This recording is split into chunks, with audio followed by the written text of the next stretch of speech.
চলন্ত গাড়িতে ভয়াবহ আগুন, অল্পের জন্য রক্ষা পেল শিশুসহ ৬ আরোহী। বর্ধমান তারকেশ্বর সড়কে গোতান বাজারের কাছে আচমকা গাড়িতে আগুন ধরে যায়। হুগলির পুরসুরায় যাওয়ার পথে এই গাড়িতে আগুন ধরে যায়। তড়িঘড়ি গাড়ি থেকে নেমে প্রাণ বাঁচল ৬ জনের। গাড়িটা দাঁড়িয়ে ছিল,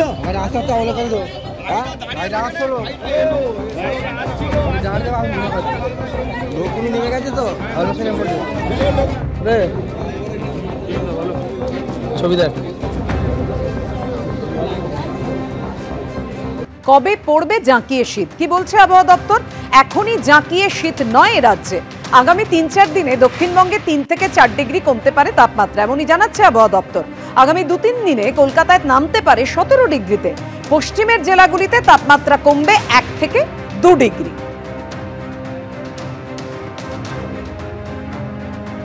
দক্ষিণ বঙ্গোপসাগরে একটা নিম্নচাপ সুস্পষ্ট নিম্নচাপ হিসেবে অবস্থান করছে মালাক্কা প্রণালী সংলগ্ন দক্ষিণ আন্দামান সাগরের কাছে। আর একটা নিম্নচাপ তৈরি হওয়ার সম্ভাবনা রয়েছে দক্ষিণ পশ্চিম বঙ্গোপসাগর সংলগ্ন শ্রীলঙ্কা উপকূলের কাছাকাছি, অর্থাৎ সেটা ২৫ তারিখ নাগাদ একটা নিম্নচাপ তৈরি হওয়ার সম্ভাবনা থাকে।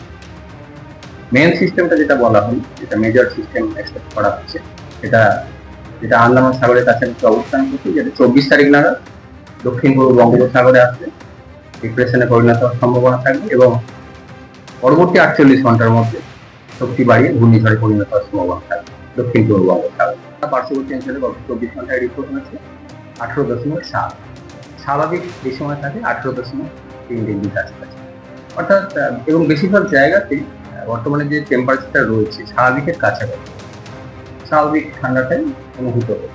তবে আগামী ৩-৪ দিনের মধ্যে আবার ১-২ ডিগ্রির মতো কমবে দক্ষিণবঙ্গের জেলাগুলো, উত্তরবঙ্গের জেলাগুলো সাময়িকভাবে। দক্ষিণবঙ্গ উত্তরবঙ্গ বেশিরভাগ জায়গাতেই কোথাও কোথাও ১ থেকে ২ ডিগ্রির মতো টেম্পারেচার কমার সম্ভাবনা থাকে সাময়িকভাবে। বিশেষ করে ২৫ থেকে ২৭-এর মধ্যে টেম্পারেচারটা একটু কম। বাংলায় যখন এসআইআর জোর কদমে, তখন সীমান্তে ভিড় ক্রমশ বাড়ছে।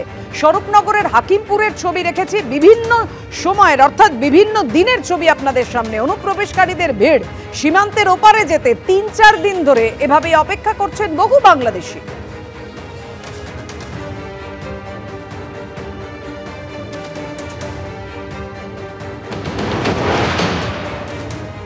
গতকাল পর্যন্ত যারা ছিলেন তাদের কাছে দুপুরেই বাংলাদেশে পাঠিয়ে দেওয়া হয়েছে। কিছুক্ষণ আগে বসিরহাট থেকে একদল এসে পৌঁছেছেন। ক্যামেরাম্যান দিত্য তোমাকে ছবিটা দেখাচ্ছে যে এখানে যারা এসে পৌঁছেছেন তাদের সাথে কথা বলার চেষ্টা করব। আপনি কত সালে এখানে এসেছিলেন? আমি বাবাজি এই ৯ বছর পরে, মিথ্যে কথা বলবো কেন? কিভাবে এসেছিলেন? চোরাইভাবে এসেছিলাম। কত টাকা দিতে হবে? ও ২৫০০, দুজনে ৫০০০ টাকা দিতে হইল। আপনার নাম? কিরামত আলী। কি কাজ করতে এখানে বাবাজি আমি এখন ওই মিথ্যে কথা বলবো না, আগে কাটামো কাজটা ওটা করতাম, এখন আমি ওই যা বাড়ি তাই একটু আধে করি, বঞ্চমা এরা ওটা করি। চলে যাচ্ছেন কেন এখান থেকে? এখানে সব থাকতে দিচ্ছে না, সব বলছে এখানে বলছে থাকা যাবে না। কেন থাকা যাবে? কাগজপাতি নেই তাই সব বলতে, কাগজপাতি নেই তাই। কাগজ নেই কোনো আপনাদের? না বাবা, আমাকে কোনো কাগজপাতি নেই। না কি করার চেষ্টা করো, কি জন্য বাবাজি বলেন? কেঁচড়া করতাম, বোতল টতল করতাম। কবে এসেছিলেন?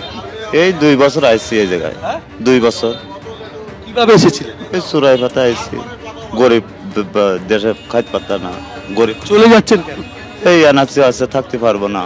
দিন ধরে কেউ ৭ বছর, কেউ ৮ বছর, কেউ ৯ বছর ধরে এখানে বসবাস করছিলেন এবং তারা আজকে কিছুক্ষণ আগে তারা এই হাকিমপুর সীমান্তে এসে পৌঁছেছেন এবং হাকিমপুর সীমান্ত দিয়ে তারা বাংলাদেশে ফিরে যাবেন। কেন তাদের বক্তব্য হচ্ছে তাদের কাছে কোনো ভারতীয় নথি নেই, আর সেই কারণে এখানে এসআইআর চালু হয়েছে, এনআরসি একটা বিষয় রয়েছে, সেই কারণে ভারতীয় নথি না থাকার জন্য তারা এখানে দিন মজুরে কাজ করতেন, তারা আবার বাংলাদেশে ফিরে যাবেন। কারুর বাড়ি যশোর জেলায়, কারুর বাড়ি সাতক্ষীরা জেলায়।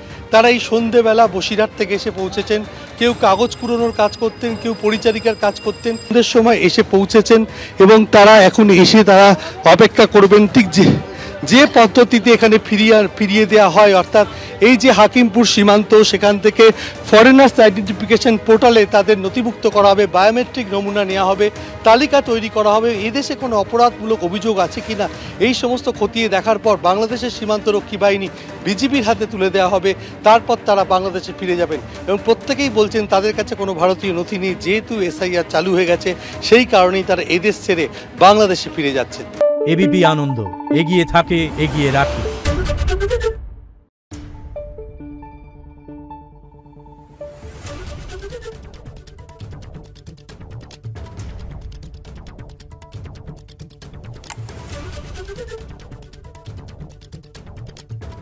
Thank you.